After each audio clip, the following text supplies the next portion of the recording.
Hello बच्चों, स्वागत है आप सभी का इस वीडियो में। बच्चों हम सॉल्व करेंगे 8th ग्रेड अभ्यास पुस्तिका के अंतर्गत कक्षा 6वीं का आपका जो विषय है बच्चों हिंदी जो आपका विषय है इसमें आपका देखिए पार्ट 20 है रुपयों की आत्मकथा। तो बच्चों इस अध्याय के सभी प्रश्नों के उत्तर हम इस वीडियो में देखने वाले हैं। साथ ही इससे पहले के सभी अध्याय के बच्चों सॉल्यूशन चैनल पर अपलोड हो चुके हैं। यदि आपने नहीं देखा, लिंक डिस्क्रिप्शन में आप जाकर देख सकते हैं और कर सकते हैं। तो चलिए हम वीडियो शुरू कर लेते हैं। तो देखिए आपका अति लघुत्तरीय प्रश्न है बच्चों। पहला प्रश्न है, भारतीय रुपये का प्रतीक चिन्ह किस लिपि से लिया गया है? आपको बताना है उत्तर। तो उत्तर लिखना है बच्चों, भारतीय रुपये का प्रतीक चिन्ह देवनागरी लिपि से लिया गया है। ये आपके पहले प्रश्न का उत्तर हो जाएगा। आपको वीडियो रोक रोक कर बच्चों उत्तर लिखते जाना है। दूसरा प्रश्न है कि वैदिक युग में सिक्के को कौन से नाम से जाना जाता था? तो उत्तर लिखना बच्चों, वैदिक युग में सिक्के को रुपये कम के नाम से जाना जाता था। रुपये कम इसका उत्तर हो जाएगा। दूसरे प्रश्न का बच्चों ये उत्तर आपको लिखना है। इसके बाद देखिए तीसरा प्रश्न है, पाठ में आई कहावत खोज कर लिखिए। जो आपको इस पाठ में कहावत आई है आपको बताना है। उत्तर लिखना है देखिए, 3 पाई का 1 पैसा, 4 पैसे का 1 आना और 16 आने का 1 रुपया। जो इसमें कहावत आई है ये आपको लिख लेनी है, ये इसका उत्तर हो जाएगा। इसके बाद देखिए चौथा प्रश्न है बच्चों की, निम्नलिखित देशों के मुद्रा के अंतर्राष्ट्रीय प्रतीकों के नाम आपको यहाँ पर लिखने हैं। तो देखिए अमेरिका क्या हो जाएगा बच्चों आपका डॉलर, ब्रिटेन का क्या हो जाएगा बच्चों पाउंड, जापान का हो जाएगा येन और यूरोपीय संघ की जो मुद्रा है वो यूरो हो जाएगी। इस प्रकार आपको ये जो है लिख देना है। आपके चौथे प्रश्न का बच्चों उत्तर हो जाएगा। पांचवा प्रश्न है आपका कि रुपयों को कागज पर मुद्रित करने के क्या लाभ है, सोचकर अपने शब्दों में लिखिए, कहा गया है। तो उत्तर लिखना बच्चों, मुद्रा का भार नहीं होता, अतः लाने और ले जाने में आसानी और सरलता होती है।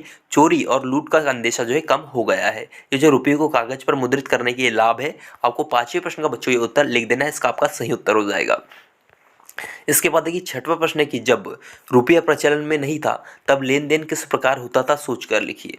तो आपको लिखना है बच्चों, जब रुपया का प्रचलन में नहीं था तब लेन देन के लिए वस्तु विनिमय प्रणाली का उपयोग किया जाता था। ये आपको छठवें प्रश्न का आपका उत्तर लिखना है बच्चों, इसका सही उत्तर आपका हो जाएगा।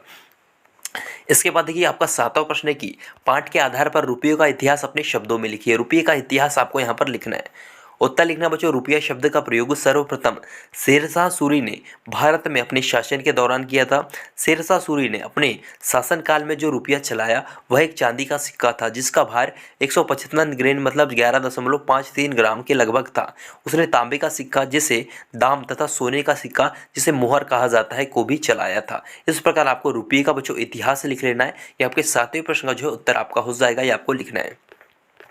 इसके बाद देखिए हम आगे बढ़ेंगे तो आपका देखिए मूल्यांकन 14 है बच्चों, जिसमें आपका देखिए अतिलघुत्तरीय प्रश्न है, जिसमें 8वां प्रश्न के मुद्रा शब्द का वाक्य में प्रयोग कीजिए।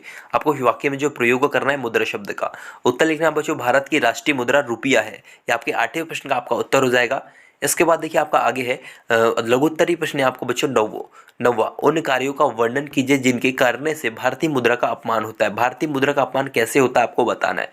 उत्तर लिखना है बच्चों, उन रुपयों का कुछ भी लिखना, रुपयों पर कुछ भी लिखना या फिर उनमें छेद करना या सजावट या माला के रूप में रुपयों का उपयोग करने से भारतीय मुद्रा का जो अपमान होता है, ऐसा आप लोगों को नहीं करना चाहिए। यह आपका उत्तर हो जाएगा 90वें प्रश्न का।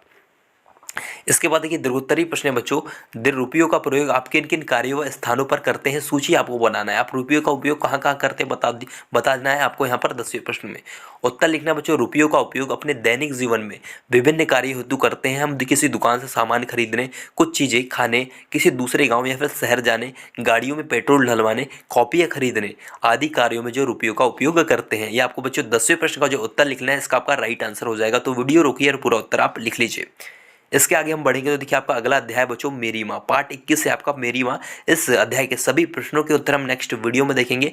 अभी की वीडियो में बच्चों फिलहाल इतना ही, और किसी भी प्रकार का डाउट है तो नीचे कमेंट बॉक्स में कमेंट जरूर कीजिएगा। साथ ही आने वाली हर वीडियो का नोटिफिकेशन पाने के लिए इस चैनल को सब्सक्राइब कर लीजिए। Thanks for watching this video.